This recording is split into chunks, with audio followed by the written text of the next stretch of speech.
శృతి గురించి నువ్వేమైనా చెప్పంటే ఏం చెప్తావమ్మా? నా బిడ్డ ఒక మగోన్లాగా కష్టపడుతుంది మా కోసం. అదే పెద్ద కొడుకులాగా ఇంటికి ఏదైనా ఆమెను అడగంది చెయ్యం మేము. మరి శృతి లగ్గం ఎప్పుడు? ఇప్పుడు చేసుకోమంటే అద్దంటుంది. Okay okay. సెటిల్ కావాలి, ఇల్లు కట్టుకోవాలి అని ఉన్న ఉద్దేశంలో ఉన్నాం. అదే అదే.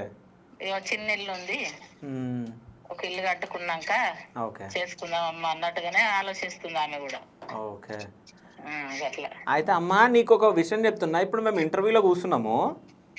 అయితే శృతిని నువ్వు ఏదైనా క్వశ్చన్ అడగాలనుకుంటున్నావా నీ సైడ్ నుంచి? అంటే నువ్వు ఇప్పటి వరకు ఏదో మనసులో దాచుకొని అడగలేకుండా ఉన్నది ఏదైనా ఉందా? ఆ క్వశ్చన్ ఏమన్నా అడిగి ఇప్పుడు. ఏది లేదు నాన్న. ఏది లేదా? ఏది లేదు. మేమందరం ఫ్యామిలీ అందరం కూర్చుంటే ఏదైనా నిర్ణయం తీసుకుంటాం. ఓకే. ఒకళ్ళకి తెలియకుండా ఒకళ్ళకి మనసులో పెట్టుకొని ఉండవు. అందరం కూర్చొని మాట్లాడుకుంటాం ఏ విషయమైనా కానీ. అదే. మా అమ్మ కూడా ఉంటది మాతో పాటు. ఓకే. మా అమ్మ, నేను, నా పిల్లలు. అంటే మా అమ్మ వాళ్ళ కొడుకుల దగ్గరనే ఉంటది కానీ ఇట్లా మాట్లాడుకుంటే అప్పుడు మా అమ్మ కూడా ఉంటది మాతోటి. అదే అదే.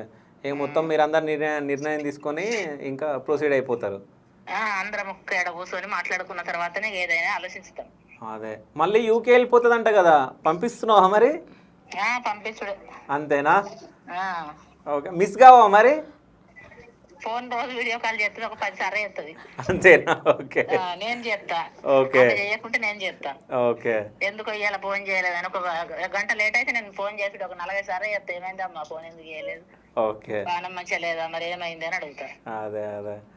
వీళ్ళు ఇవ్వలేదమ్మా అని చెప్తుంది. ఇవ్వలేదు అందుకే చేయలేదమ్మా అంటది. ఓకే. అట్లా. సరే అమ్మా.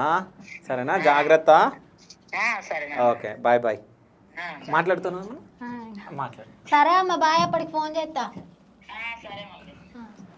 సరే.